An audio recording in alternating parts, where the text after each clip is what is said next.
I'm Jessica Livingston. I'm one of the founders of Y Combinator, and I'm so happy you're all here today. I've been reading, some of you have come from so far away. It's just thrilling. I've been in the startup world for 9 years now, and this is the first conference I've ever been to that's all women. It's crazy. Except for Lawrence, who's our honorary male guest who's here with Julia Hartz today.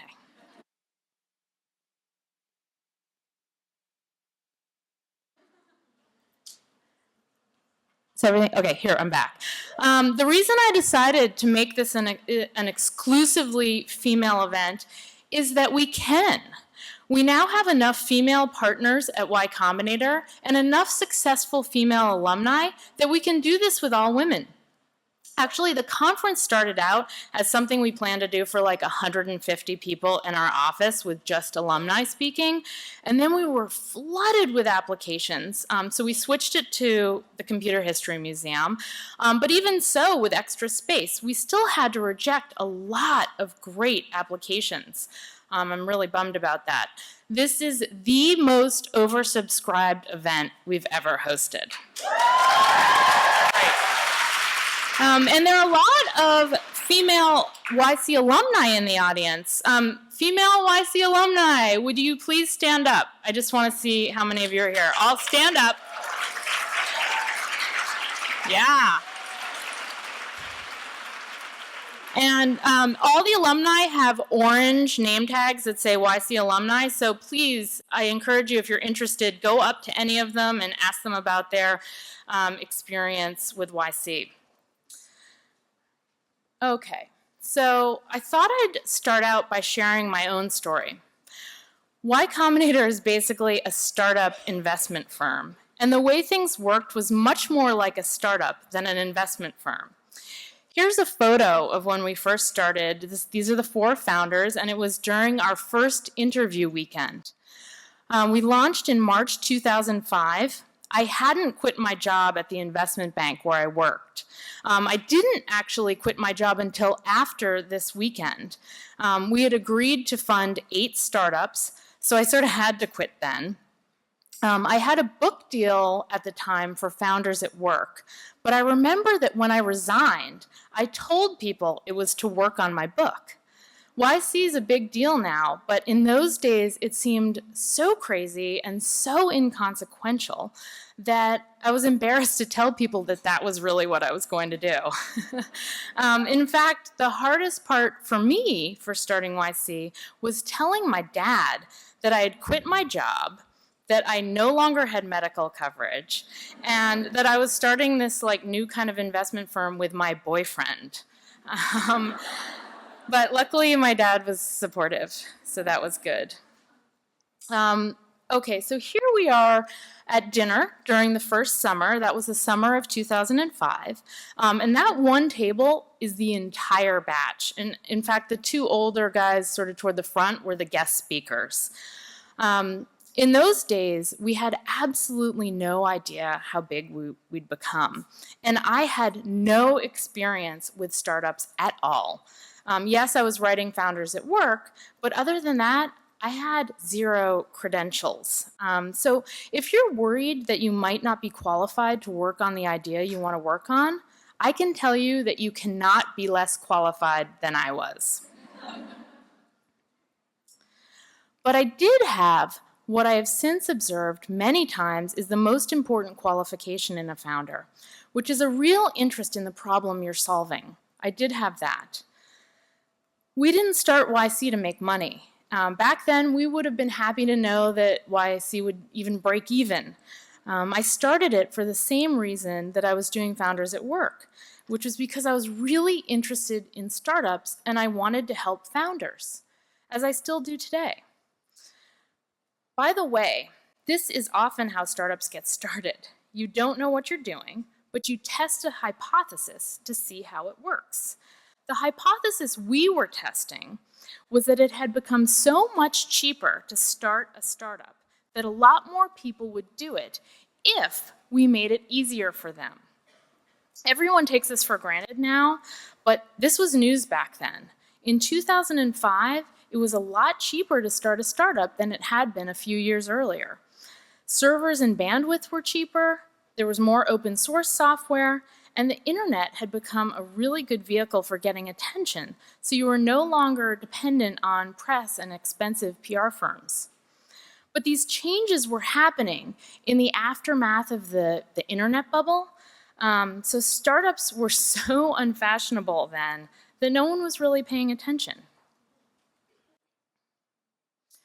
When we started YC, none of us knew anything about angel investing. So we decided the fastest way to learn would be to fund a whole bunch of startups at once, and we'd do it over a summer. When the summer was over, we were just planning to fund startups asynchronously, as all investors did. So we created this summer program for undergraduates, actually, and put a website up and an application. And we could reach this initial group of applicants because they all read Paul's essays.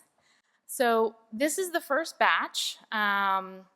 You can see Sam Altman right there. Look how young he looks back then. And there was actually one female in this batch, but she wasn't there for the photo, unfortunately. She actually, I don't think, ever did YC. She was still working in Seattle at the time, but she was still a founder of the company we funded. That summer's program was actually how we discovered what turned out to be the most important thing about YC, and it surprised us. It was that funding startups in batches is very powerful. So we kept this. It's very helpful for the founders, even now, to have a bunch of peers going through the same thing at the same time. But it was even more important back then because there was very little information out there about how to start a startup. They all helped each other and shared the same experiences. It was great. In the beginning, I had to do practically everything. Here's me on a reverse engineered Segway. I don't actually know what I was doing on it, but I love the photo. This is in our West Coast office. In startups, if you're the non-technical founder, your job is basically everything that's non-technical. I learned how to incorporate startups. I attempted to get reporters to write about us, and please note that I say attempted rather than got. I bought groceries, I ran our events, I even delivered air conditioners to all the startups that summer. And if any of you have ever tried to lift an air conditioner, you know how heavy those damn things are. Full service. When we first started YC, we used to alternate between Cambridge in the summer and Silicon Valley in the winter. And the decision to make the first winter batch in Silicon Valley was so last minute that we told people on the application, like, we don't know where we're gonna be, either Cambridge or Silicon Valley, still apply though. And we did manage to get our West Coast office together in time, but it was so down to the wire that at the first dinner we had to warn the founders not to touch the paint on the walls because they were still wet. I mentioned before that I tried to get press. I actually didn't get any, but it turned out we didn't really need it because we already had a connection to the early adopters for an idea like Y Combinator, which were the programmers who read Paul's essays. When a startup has the kind of connection to early adopters, you can expand pretty easily from there, and that's exactly what we did. We funded a few more startups every batch. We grew our investor network every demo day. And simultaneously, by the way, our startups became better known. So we were becoming better known and our startups were too.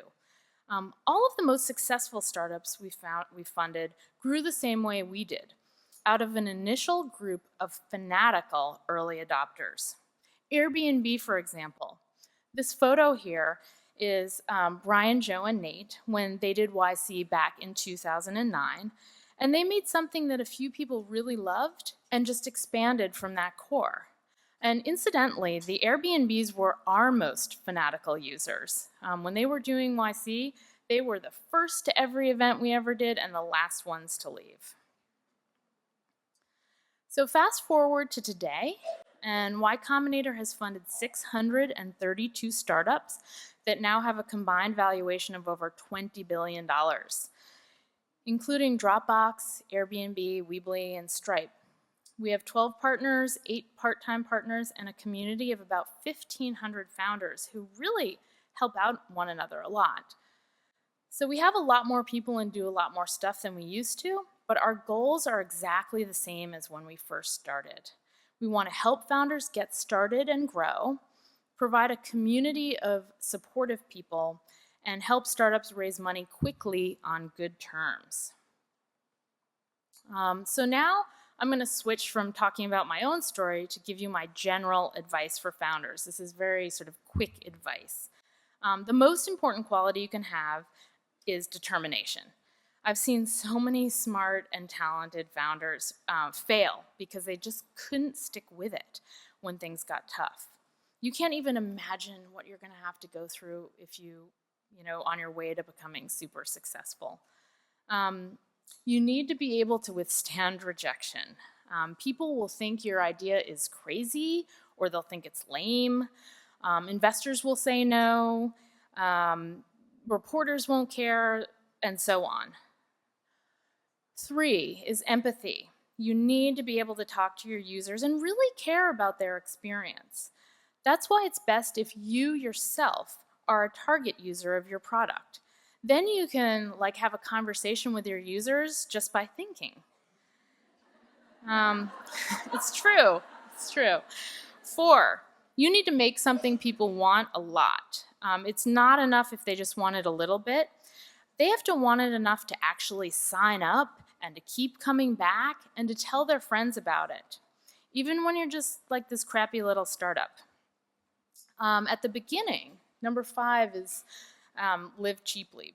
At the beginning, if you don't have a lot of money, you have to live in a way that buys you more runway. It often takes startups a while to figure out exactly what they should be doing.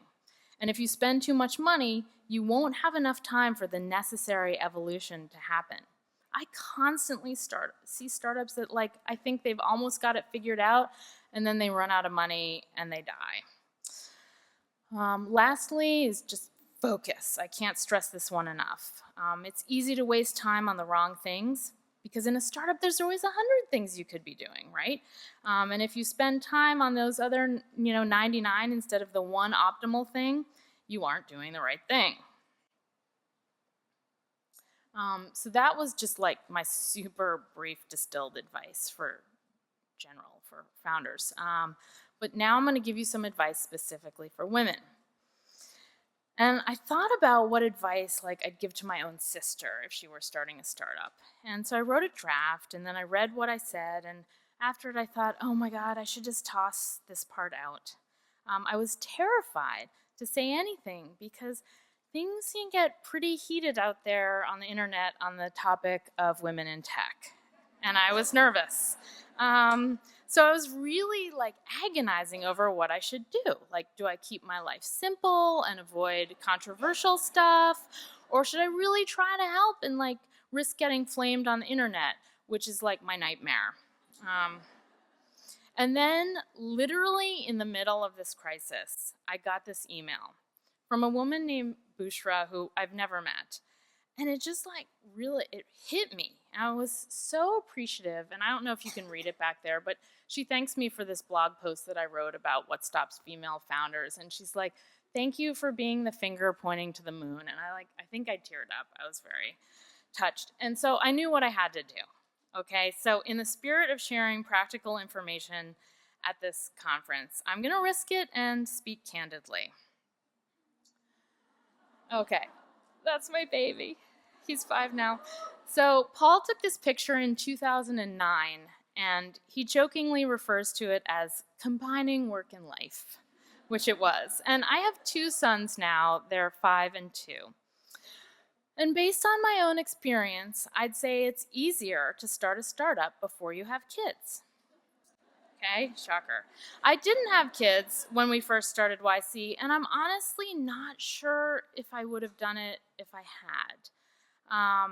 In the first few years of YC, when I was doing everything, I was working really long hours, 7 days a week. It was all consuming, and I just don't know if I could have worked that many hours with kids.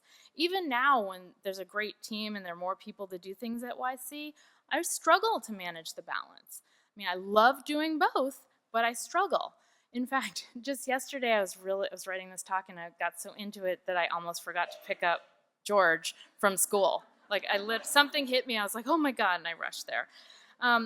It's definitely possible to combine having kids and doing a startup. Diane Green and Julia Hartz have done it. And I hope they'll come out here and give you good advice on how to do it. I'm just telling you, if you have a choice, it would be a lot easier to do before kids. Because I found that after I had kids, I didn't want to work 12 hours a day. I wanted to be with them. Kids pull you in a different direction than a startup does. And these two competing forces are very, very powerful. So YC has funded women and men with children of all ages, including newborns, and will continue to do so.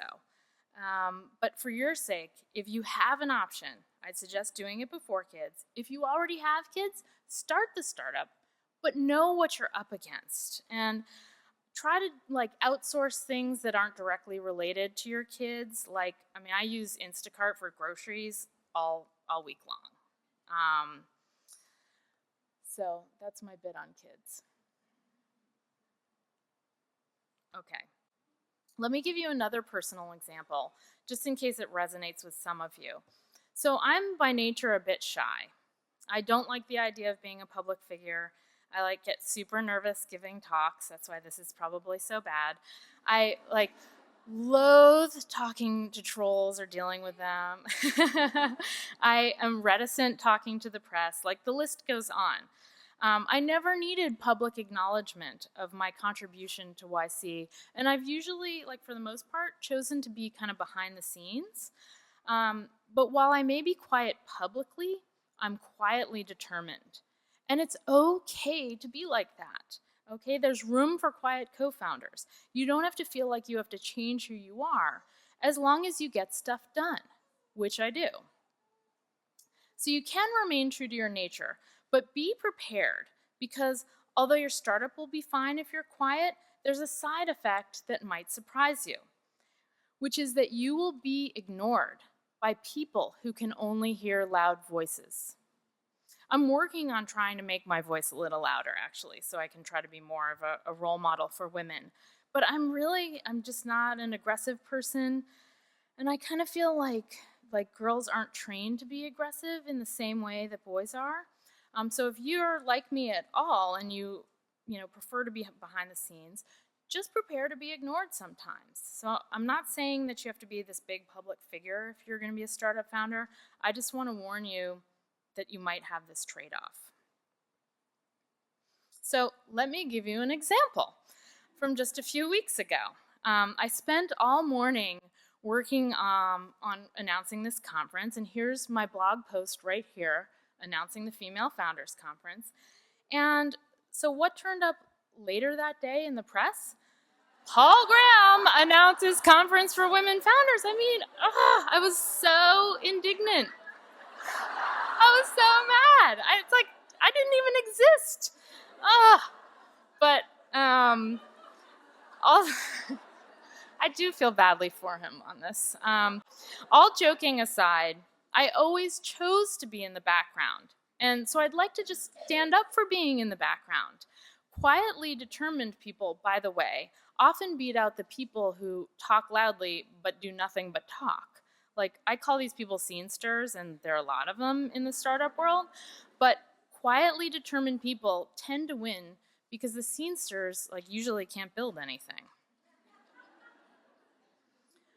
Okay, so lastly, here's my advice to anyone like me who is not a programmer. Most non-programmers aren't going to luck out like I did and have Paul, Robert, and Trevor as friends. These were my YC co-founders back when they did their startup in the mid-90s.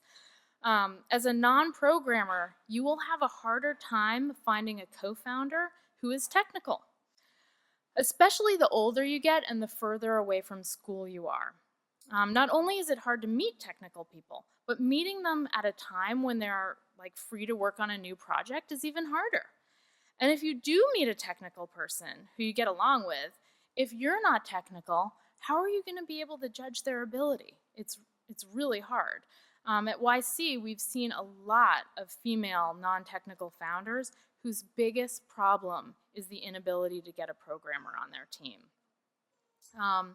Since a smaller percentage of women are programmers, and most people are likely to be close friends with people of their same gender, that means a woman who wants to start a startup is less likely than a man to have a close friend who's a programmer. So what should you do? There are a few options. You could actively try to make friends with more programmers. Better yet, you could learn to program yourself. And in fact, that's probably the best advice I could give to anyone non-technical. Empirically, a good suggestion is to do what I and Diane Green and Julia Hartz and a few of the other speakers here today did, which is to start a startup with your significant other or spouse. Now, I'm not suggesting like you should marry a programmer at all. I'm just saying that if you are married to one, don't be afraid to start a startup together. Okay, we have a lot of evidence that it works, and it certainly worked for Paul and me. And I did like a really quick informal study of the YC startups prior to the current batch, and in 34.5% of the startups that had female founders, they had started the company with their significant other. And by the way, the 34.5% is a lower bound, since we never like explicitly ask people if they're a couple. This is just from my knowledge. But it gives you a feeling. Like the point is, like, don't feel like there's anything weird about starting a startup with your significant other, because it's pretty common. I also went back and looked at the number of female founders by batch in Y Combinator's history. Notice for the past several years here, well, let me just first point out, at the beginning there's a little bit of noise there because we had such small numbers, and if there was like one female in the batch, it just kicked the number up really high. But you'll notice that like we've been consistently funding more startups per batch with female founders. And I think part of the reason is that there are more women starting startups, which is awesome, which is why we're here today, right? And because Y Combinator invests so early and is so focused on funding outliers, we tend to see trends first. So when we see that 25% of the startups in this current batch have female founders, like I'm certain that this means there's something probably going on here. And in any big change, there's always a moment that feels to people like it's the tipping point. And I wouldn't be surprised if we look back in 5 years and feel like 2014 was the tipping point for female founders. And if anyone can make that happen, it's the people in this room. So thank you. Thank you.